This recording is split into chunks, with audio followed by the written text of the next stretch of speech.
Welcome to On the Edge with April Mahoney Brains.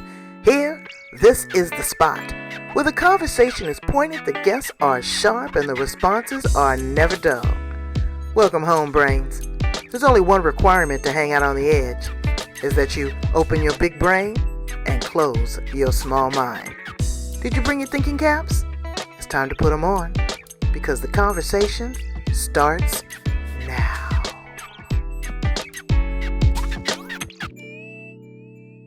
All the time.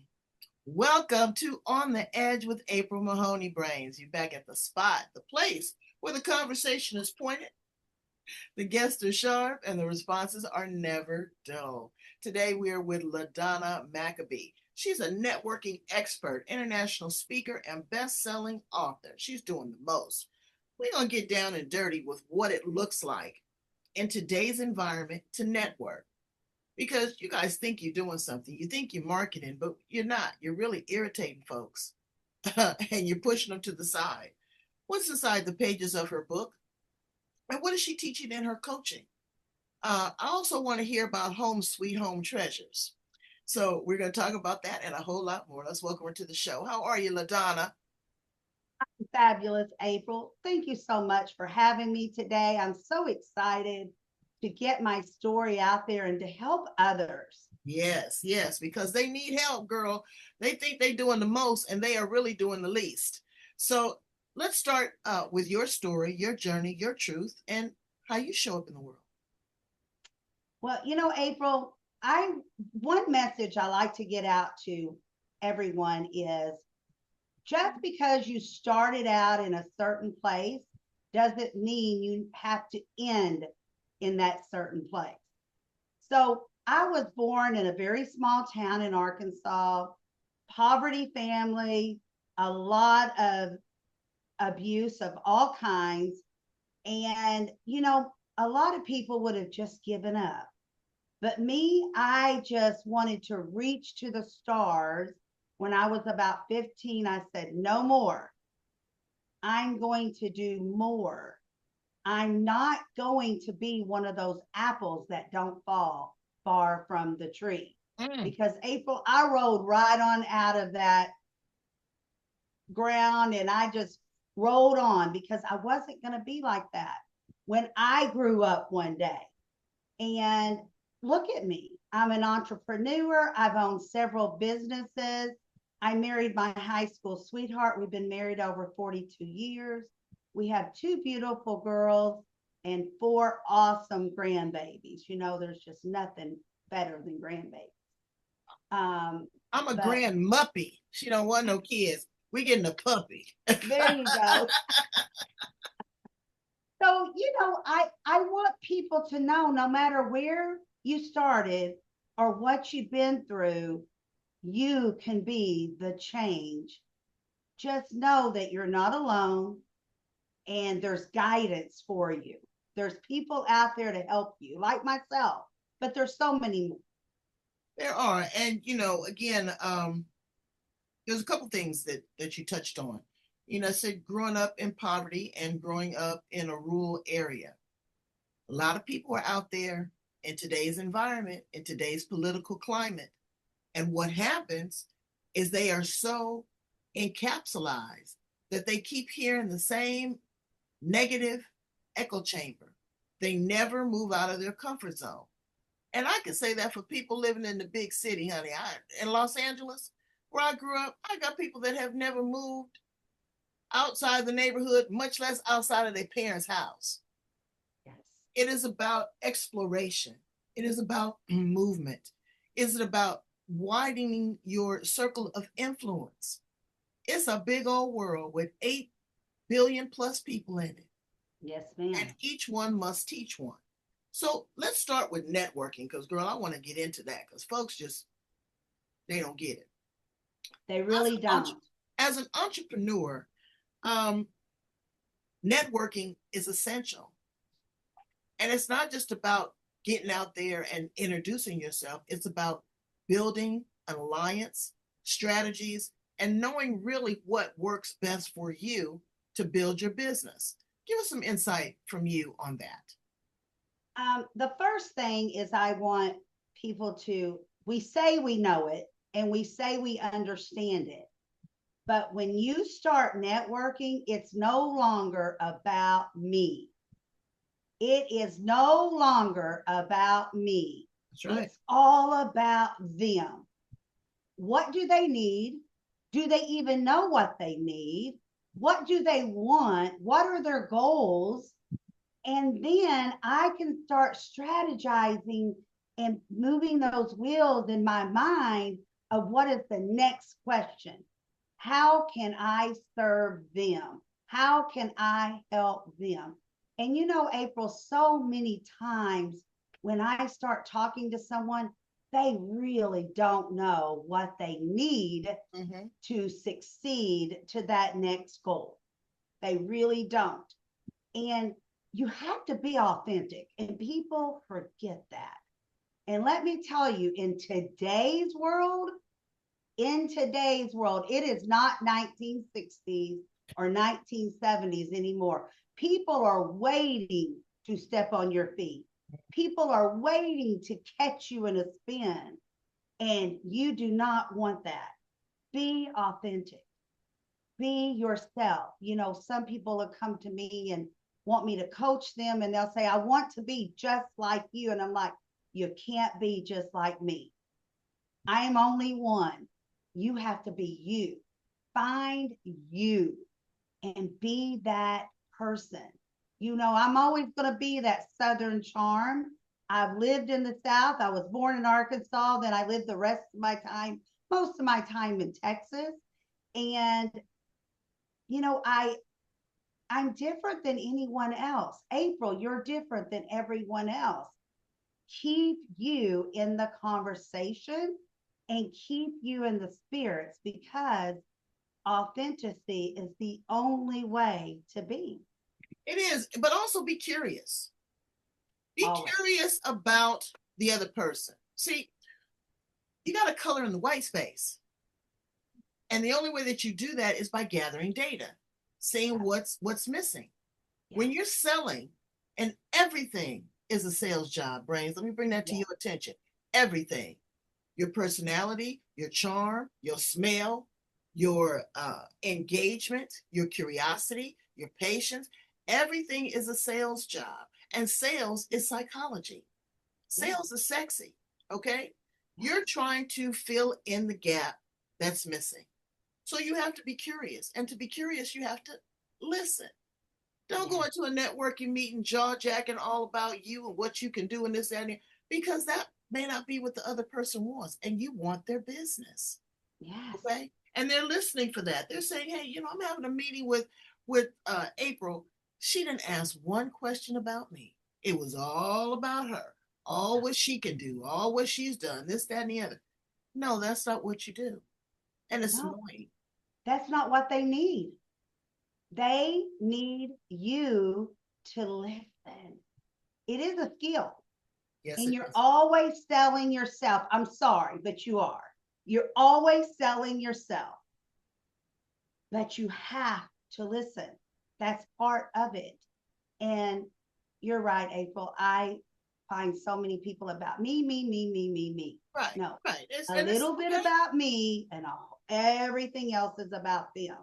You want to know how many kids they have, where they grew up, whatever they want to give you, let them spill it all, and then you can sort it out in your mind, and then you can go back to what they really want and need. And again, most people really don't know what they need to get their wants. Right. They think they do until they start talking to you. Okay, so we're going to cover two areas. We're going to talk in the room, and we're going to talk social media. Yes. Let's go ahead and talk about in the room first. Baby, I can work a room. Hear me when I say, okay? Couple things. When I walk into a networking meeting, a restaurant, social gathering, even a political environment, I go from the buffet to the bathroom. I don't say anything when I first get there because I'm surveying the room. I'm looking to see who I might know, who's talking to who, who's the influencers and impactors in the room. Whose card do I really want? I'm not collecting cards like tokens. I don't need everybody in the room. Sometimes it could be 100, 200, 300, 1,000 people in the room, and I only need one, two, or three cards. Exactly. I collect the cards, and then I have a conversation with them. Also, how you present yourself. This business casual is cool, but this uber casual is not cool. Looking like the catch drug you in. You need to present your best every time. You never get a second chance to make a first impression. Mama taught us that a long time ago. So you walk into the room, I always have on a nice piece of jewelry, smelling not overstated, but smelling good because I want to leave that sensory therapy. I want to leave that impact. Looking like brand new money, nice clothes on, freshly pressed. Folks don't iron no more, LaDonna. You notice that? They don't iron their clothes. They don't even go to dry cleaners anymore. No, You know, they, no. they don't do that. Okay, so you go in there, or I'll wear a hat, or y'all know I love my face fashion, my eyeglasses. It's a conversation piece. Yes. You have an introduction with this person. Then you ask them a little bit about them. Well, what are you doing here? How do you know this? Or how did you get connected? Da, da, da, da, da. And then the conversation ensues. They give you your business card. I always numerate mine 1, 2, or 3. First priority, second priority, third priority. I never let them know. But when I get out to the car, then I'm going to sort who I want to connect with. And then I make that connection immediately the next day. Want to follow up? Thank you. Let's get together for a coffee chat. Let's get together for a quick Zoom.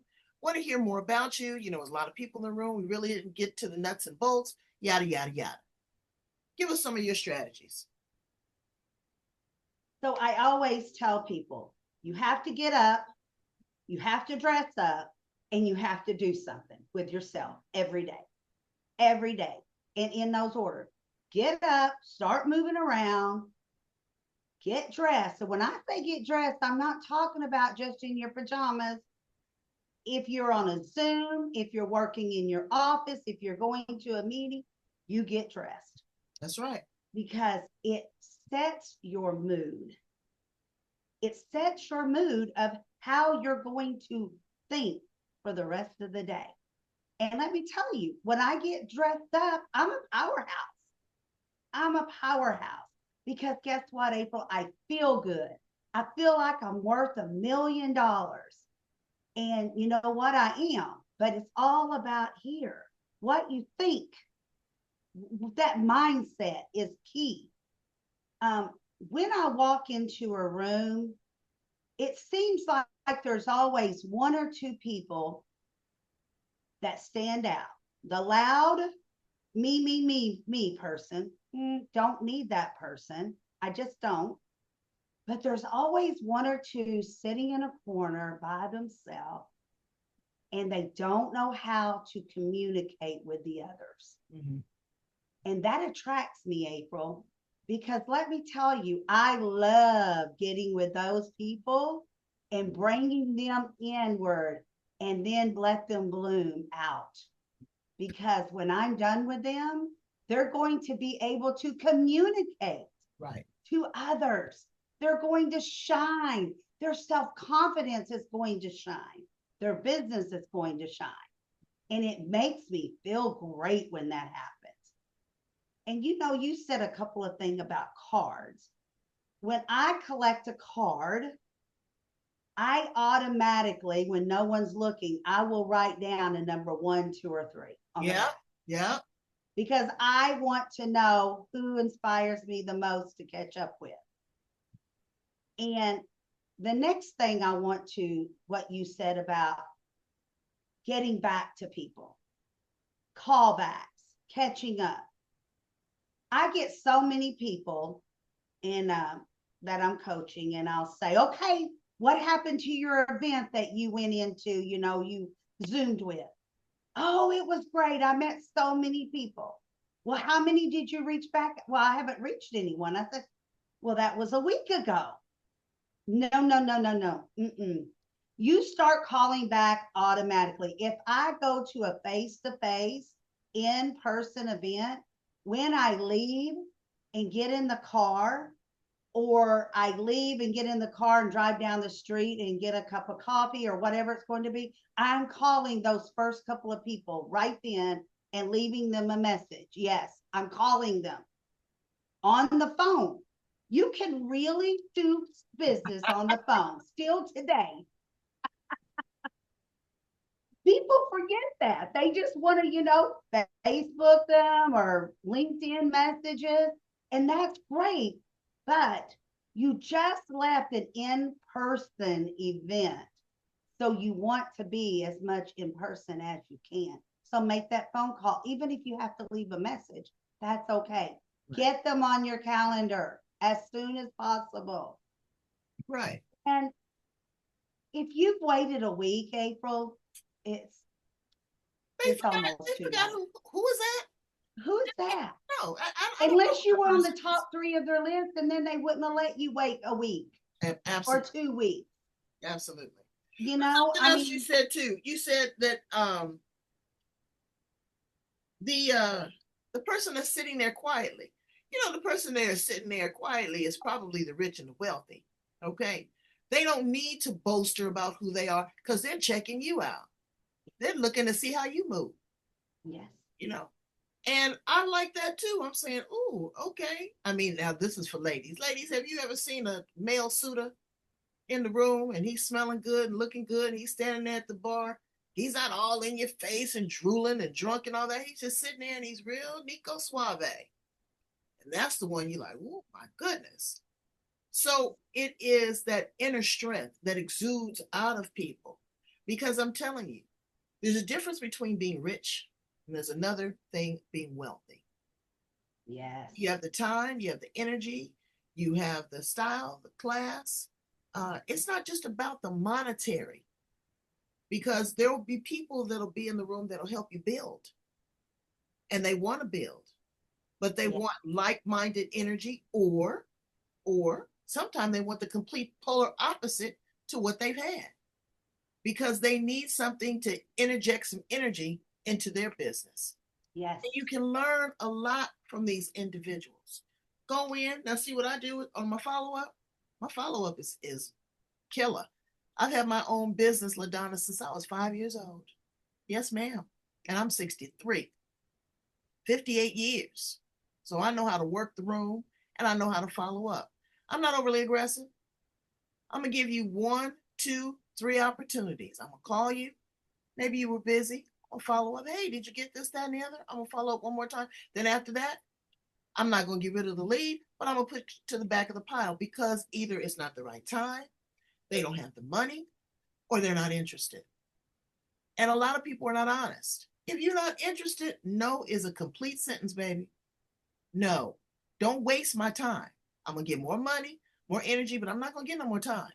And I'm not going to pour a lot of time in you to, for shit and giggles, to drag me around by my nostrils. If you're busy and if you want to do it, let's do it. If you need a little time to do it, but communicate. Communication is a lost art, LaDonna. Wouldn't you agree? Oh my goodness, communication skills suck in today's world. I don't know a better word for it. It just sucks. And people will, there's nothing wrong with texting and messaging on Facebook and LinkedIn. I don't want people to know that. I want people to know there's nothing wrong with it, but that's not our only communication skill. It's listening, picking up the phone, talking to people, keep in touch with people. It's relationship building. That's right. You have to build a relationship in today's world if you want to grow as a person and a business. I teach people that I have this bubble that surrounds LaDonna. And in that bubble is worth millions. The pasture is green, and there's only so much space in this bubble. That's right. It's the people that give and take, because you don't want a bunch of takers in your bubble. That's right. If they're only going to take, why do you have them? Okay. But givers, and you want loving, nurturing cheerleaders, supporters. And it's not always about my very best customer has never purchased a thing from me. But you know what he has done? I met him at some kind of meeting years ago. He has sent me so many people to my bubble. And, if you don't fit in my bubble, you're out. That doesn't mean out forever. Right. But you're out until you deserve to be in my bubble. That's right.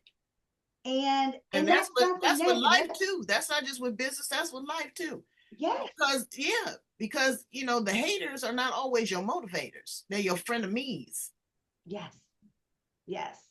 Absolutely. I want to talk a little bit about social media relationships. Brains, let me tell you something. Because somebody sends you a friend request, don't get it twisted. They are not your friend. They want to build a friendship. They see something that they like, or they're collecting you like tokens. Before I accept a friend request, I go in and I do my due diligence. I look and see if they're worthy of my time and my attention. You see these some, and it's men. I look on the left side of the profile, it ain't nothing but women on there. You have a general description that he's a doctor, he's in the military, he's this or he's that. Girl, he's garbage. You don't even know who in the world that person is. Or you just accept friend requests, friend requests, friend requests. So now you've got people looking at your most intimate thoughts, the places that you eat dinner, where you travel, your family, and people that's posting their sickness and in the hospital and all this kind of stuff. All of that is not networking. And that's another thing that drives me crazy. Always wanting me to immediately like or join your group. I'm not doing it. Number one, I don't know how you move. And I learned that during COVID and during the election. People want you in these private groups, girl, and they will say some of the most ugliest things. And then it's guilt by association because people are looking at who I associate with, what my views are, if I'm in alignment with them. They'll say the most ugly things. And then here I am being their cheerleader, got them in my news feed. Every time you turn around, I'm not doing that. And you don't know who these individuals are. And again, you don't follow up. What did I do? When we made a connection, LaDonna, I reached out to you and said, hey, let's do a 15-minute coffee chat. Let's see if we vibe. If there's a synergy, if there's an energy. If it's not, unfriend. If you real cray-cray, block. But I have to know. How am I going to know? Exactly. Or you'll get in these networking groups. Now, when you do join my group, you get in the group, but there's no marketing to these people. There's no advertising. There's no this. There's all these rules. That's not why I got involved. I got involved to make the connection. So when you put all these restrictions, and you have to understand that these are individual people that are on other platforms. Oh, those are my people. They're not your people. Social media is the modern day white pages. Do you remember the white pages, Queen? Absolutely. Absolutely. You would open that sucker and you would get all the P's and you would give them a pitch. Yes. And what your pitch look like? I'm gonna have you talk about the pitch. What are you saying about yourself that is interesting that people might want to know? But you talk about social media. People will say, well, I have 18 million followers on LinkedIn and I have 5,000 friends on Facebook. And I'll say, okay, you have 5,000 friends in Facebook. When is the last time that you talked to each and every one of them? Well, have you even talked to all of them in your lifetime? No. And as when you're growing up, your mother probably said, and as when I was a mother, I said to my children, you're not going out with that person because that is not a good person. They don't act right. They're acting like fools. I don't want my daughters out with people like that, And they grumble. It's the same thing on social media. Who are you going to hang out with? Because when you get on those news feeds, everyone thinks you're there to support that person. Right. Is that person worthy of your time Is that person worthy of what is around you, what they believe, what you believe? Are you going to jive? It's really important to know something about your news feed. You know, some people don't look at their news feed for months. You have no idea what's on it. Right. If it's not important to you, you might want to reconsider what your account is about. Or Why do you or have? the people. Yes, Who are the people? What are they doing? Sometimes they're sycophants. Sometimes they're bloodsuckers. They're yes, trying to get you to get something else. And if they send you a message, you don't respond. I'm gonna send you another message. You don't respond. I might do it 3 times. After that, you're not sincere. You're not connecting with me because this is not something that you do. So then I let you go and make right, room for somebody that has a valid interest in what I'm doing, a valid exchange, not just what I'm doing, but again, like we had the conversation from the beginning. I want you to have an interest in me, like I have an interest in you. And if I can yes. tell that from the onset that there's no engagement, ain't no need to having you hanging around, laying around like No, lunch meat. exactly. I mean, this is a business. You're running a business. If you're doing it for yourself, then you're running a business for yourself. And when I say that is if someone's dragging you down, that's not good for your mental health, your Nope. self-esteem, your family. It is, back in the day, I remember April, our bosses when we were working in the real world, people say, is you have to divide your family and your work is separate. Come on, is it? Because if you leave your children home sick and you go to work, what are we going to do? We're going to worry about our children, even though we're at work. April, that is nonsense. It all goes together. If you feel good and life's good at home, you're going to feel good and live good and think good about your business or your work, whatever it is. And that's what we need to remember. It's all in your mindset. However, you get up in the morning, turn that frown upside down, or your whole day is going to run that way. Right. And that's not good for yourself or for others. You Social have to psych, media is, you have to psych yourself up, and social media is it's like being hooked to an IV. yes, yes, absolutely. There's going to be bloodsuckers out there, like you said, that wants money, wants you to um, do things that you got to think, how is that helping me? It's not that you want to be unkind to them, but you have to consider your time. Right. I don't want to be ugly, but this person's just not for me. Or they'll And you know say, what? Everyone's not going to like me either. right. You know, That's what I said. I'm a big personality. I know.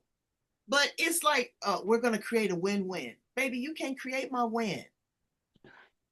You know what's good for you. I know what's good for me. We are going to negotiate.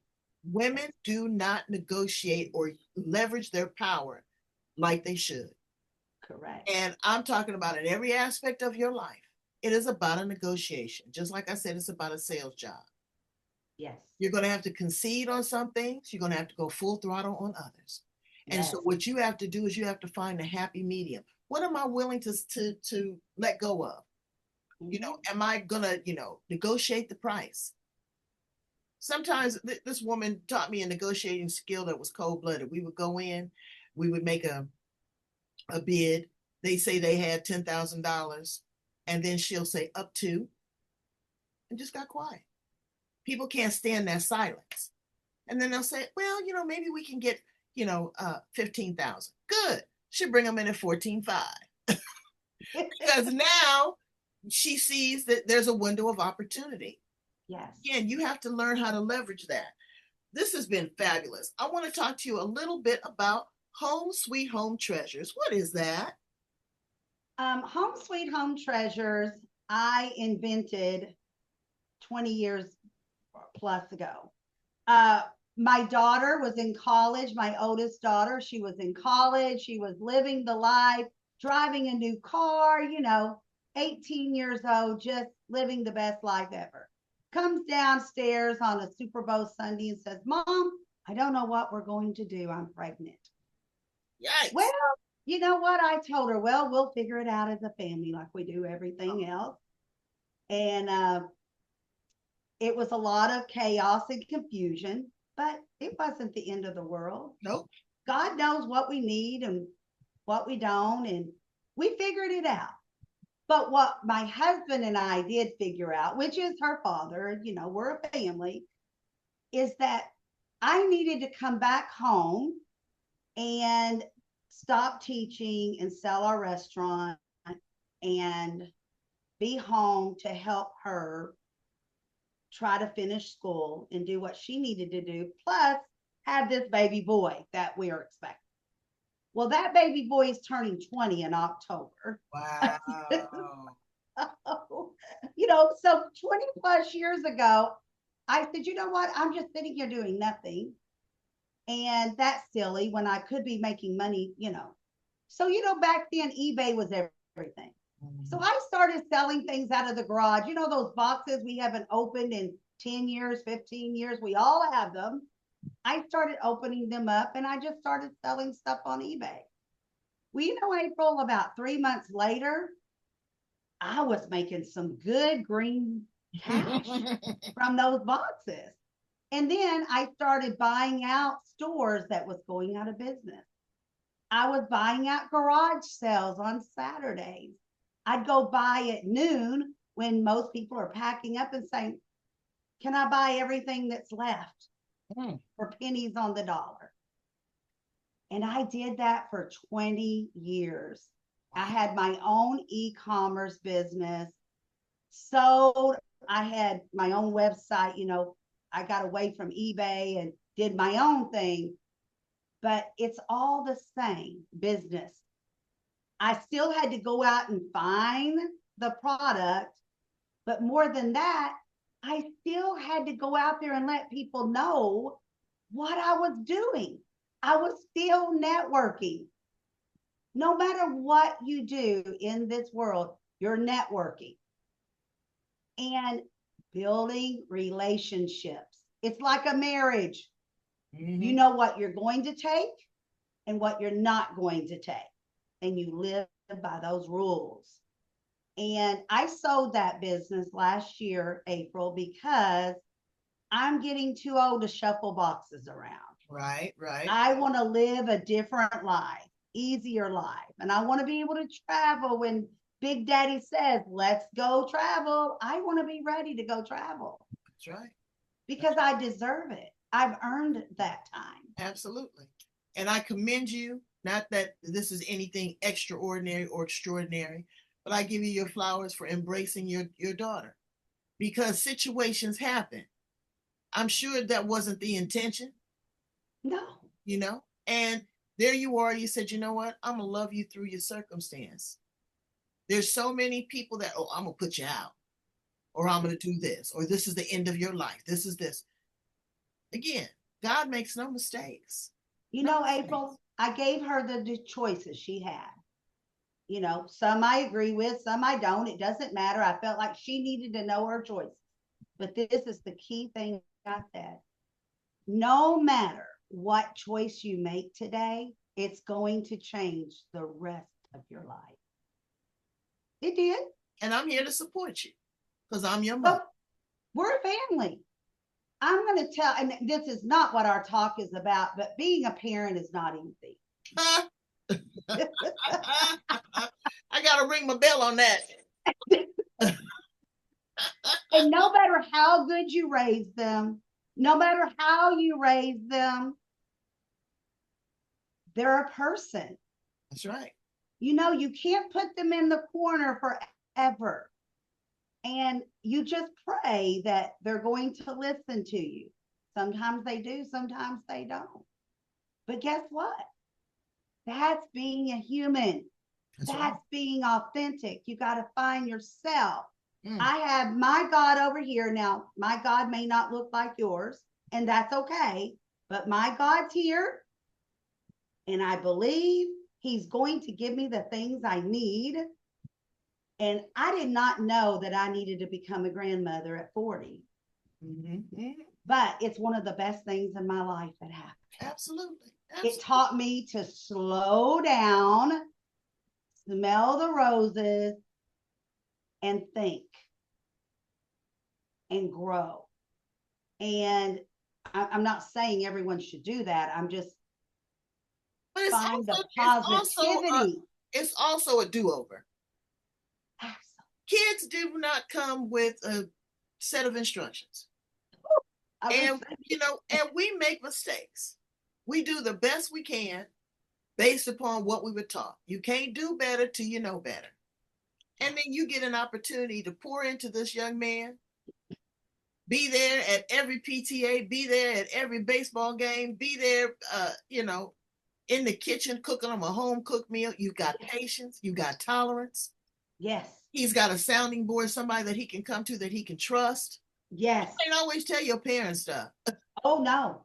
But you go to your nana or you go to your auntie and you know that, okay, I'm not going to get a whooping. I'm going to get an understanding. I'm going to get a conversation, or I'm going to get the discipline that I need.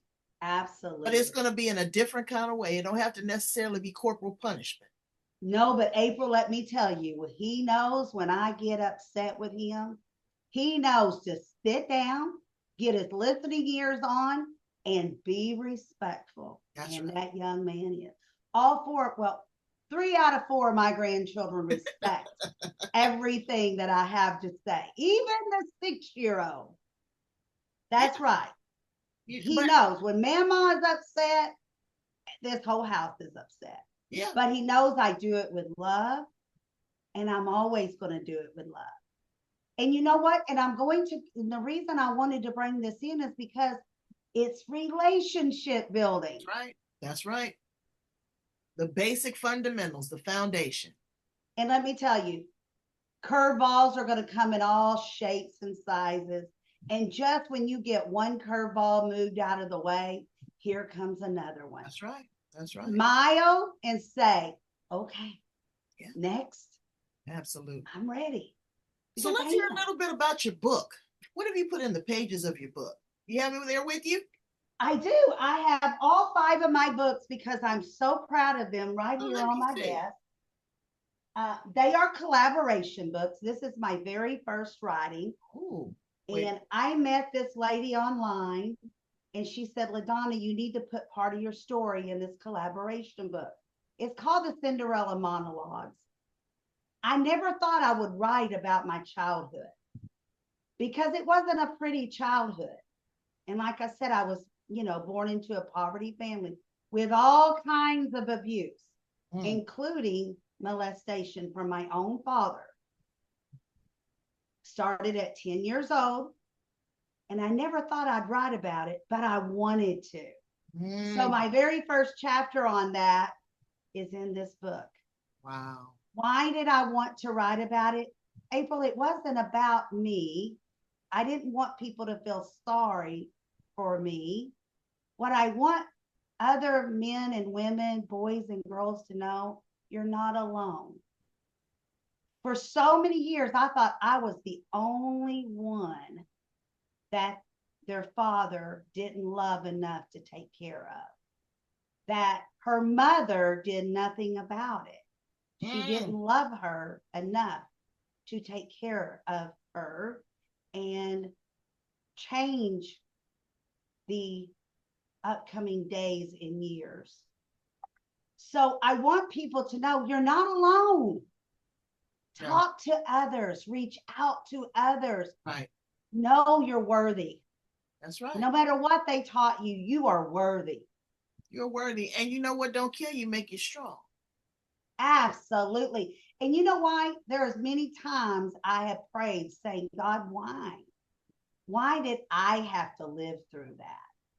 Now, my mother always taught us, I'm the oldest of 4. God will never give you more than you can handle. What? Sometimes I do look up and say, God, there's other people in the world, right?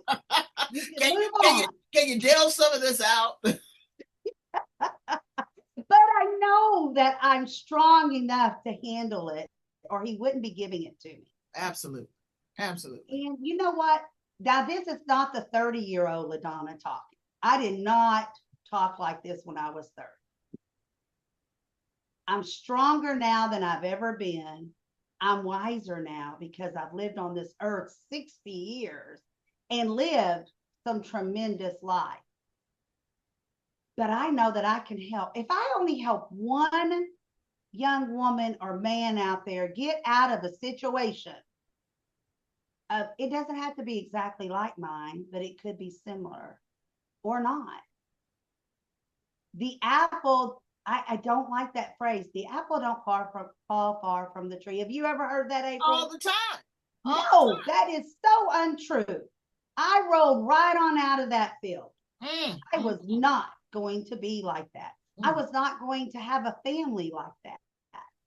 My family is loving. We have dinners just to have dinners. We go to the movies as a family. We get together at any occasion, or we just create an occasion. We love each other. It's That's right. death do us And all. love is by design.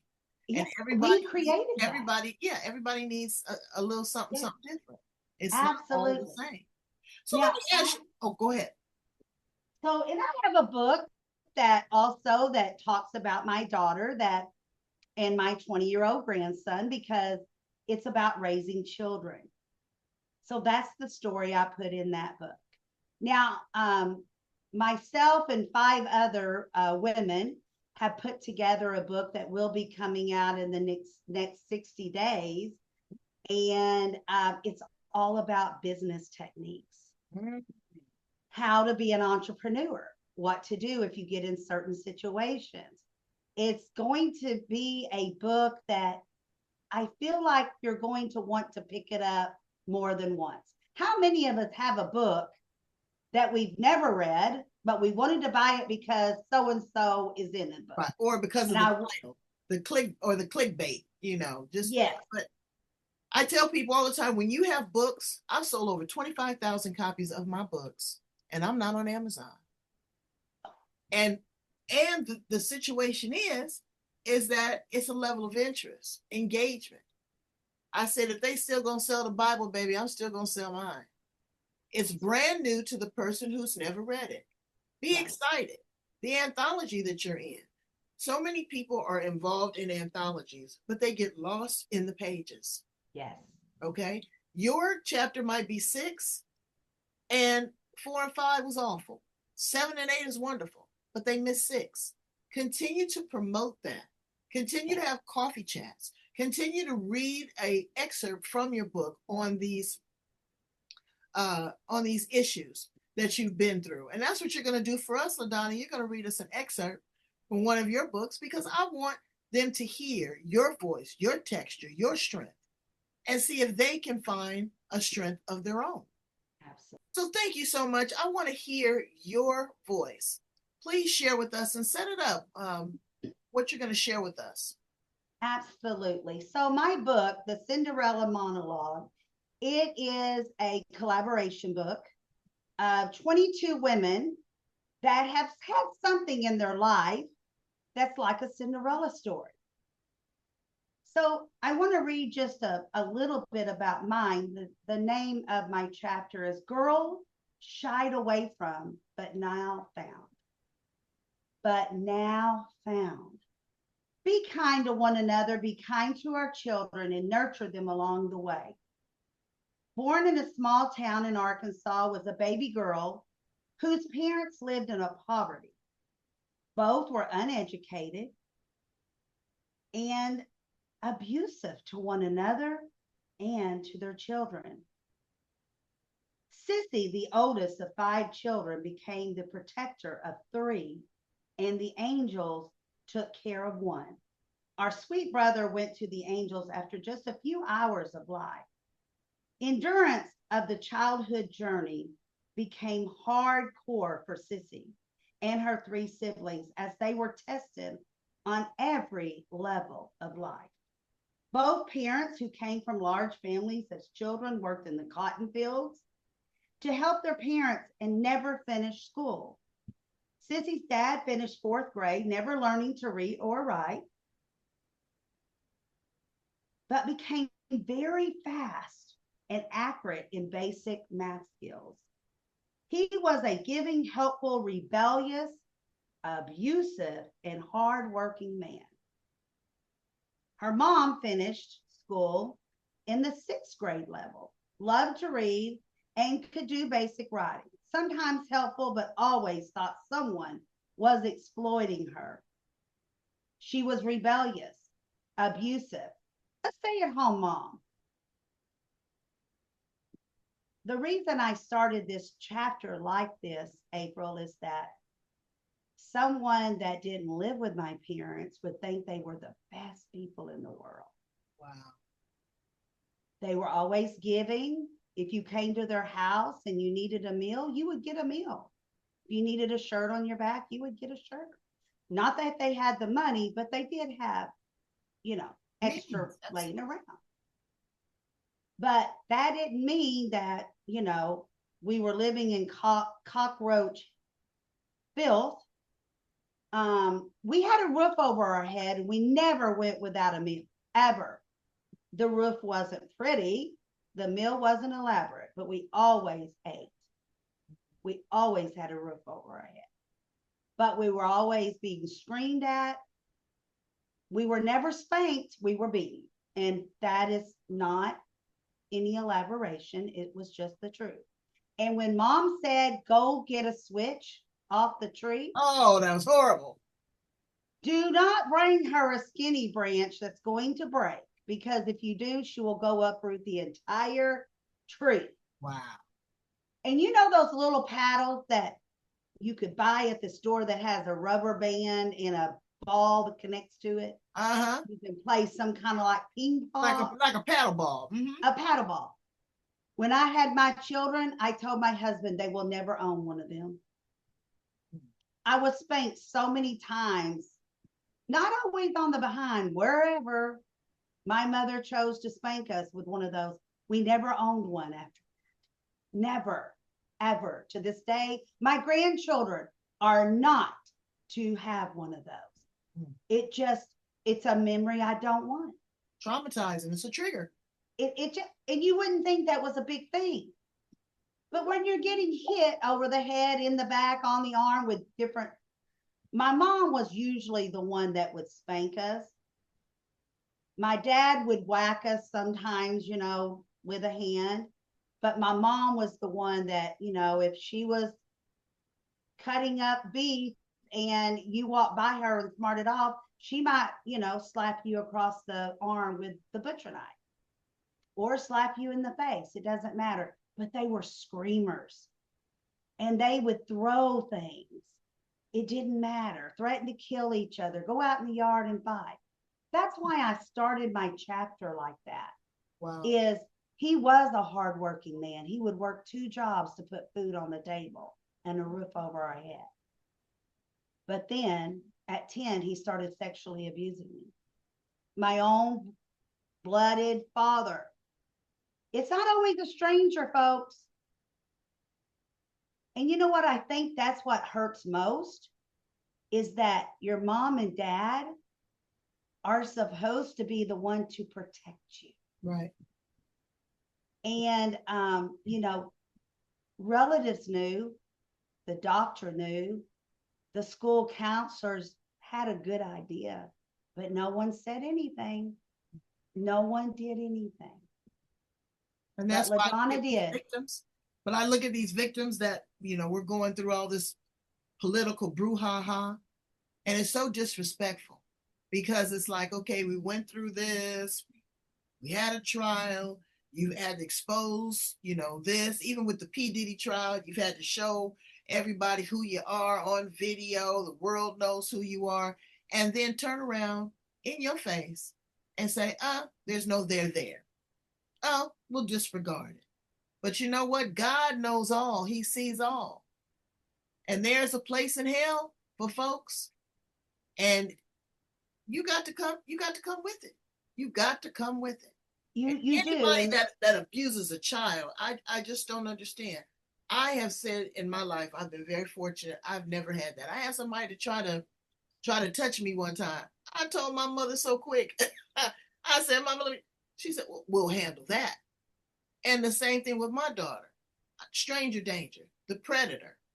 Even at this day, she's 38 years old. I tell her to watch the stranger danger and the predator. And Absolutely. those predators can be of the same sex. Don't think just Oh, because they're not, there are women, there are mothers that sexually assault and abuse their sons. yes. And They're it the doesn't babysitter. matter. Doesn't You matter. said something very important. Most people think it's only girls and women that get attacked, that get treated wrong. No, April, there is, especially in today's world, sex trafficking and all of that, there is, boys get stolen also. Also, And, we have, I have a 20-year-old grandson, a 17-year-old grandson, a 17-year-old granddaughter, and a 6-year-old grandson. I worry just as much on those grandsons as I do that granddaughter. that's right. That's right. Because people are crazy in this world. They I'm are. sorry. There are some crazy, pathetic people in this world They are. that But think that abuse is okay, and it is not. People, it is not okay, and it needs to stop. no. And hurt people hurt people. Yes. And if they don't get help, thank God that you were strong enough to endure and overcome Yes. and be honest and understand that maybe that's why you have so much empathy with your daughter. Because you know what, this is a situation that happened, but I'm not going to shun you. I'm going to be there for you. Always And will be. continue. So before we conclude, I like to ask my fun questions because we went deep. If you weren't an entrepreneur on all these businesses, what else in the world would you have liked to do? Done. I've always, well, you know what? I always wanted to be a pilot. Really? From very young, I wanted to fly a plane, but I never did. You know what? I enjoy driving a car, but if somebody else can drive me, that's even better. Mm. So I gave that up. And the next thing is, in today's world, now, if I could know everything I know now and go back to being younger, I would be an attorney for children that lived my child Wow.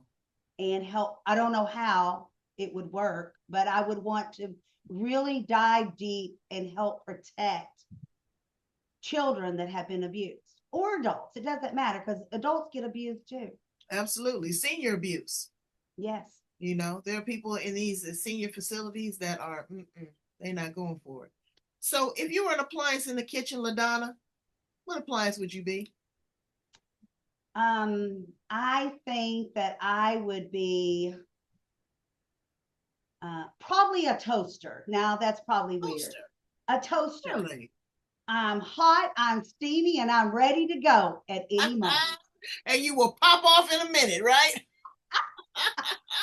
That's cute. I never thought about that until you told me, but it came to mind. Absolutely. So you know what I would be? I would probably be the air fryer because it keeps it juicy. It's easy to clean. It make it crispy. And it's very trendy. It's very Yes. on trend. So that was good. If Yes. you could be a flower in the garden, what flower would you be? Mm, I love a daisy. Daisies make me smile. They're always beautiful. They come in different colors. Yeah. I love color. I don't care what color you are. I just love color. Yeah. I love it. Yeah, I do too. I do too. Those are beautiful. I think I'd be a tulip. I like them because when they bloom, they wow, girl, they just go wherever they want to go. That's Mm-hmm. good. If you were an animal, what animal would you be? I would want to be a Pomeranian like my boo boo that I have. She's got a life. She lives the best Pomeranian life ever. I bet she does. I bet she does. I'd be an elephant. Mm. because they travel in pride. They love community. They're good parents. I got to go to the elephant sanctuary in Thailand, and the way that the mother took care of that baby, it was unbelievable. She with that trunk, you're like, get down, don't do this, come here, do that. It was just like you or I. It was so beautiful. Ooh. And it definitely something to see. So if you ever get a chance, go to Oh, the wow, elephant that sanctuary sounds in Thailand. extraordinary. It was unbelievable. So in closing, what do you want your legacy to be? How do you want to be remembered? I want every woman to know to roar. If someone tells you to be quiet, you're not allowed to talk. Go sit in the corner. Don't do it. Roar. Roar at the mountaintops because you have the right to be heard. You have the right to be heard. I want you to tell yourself that.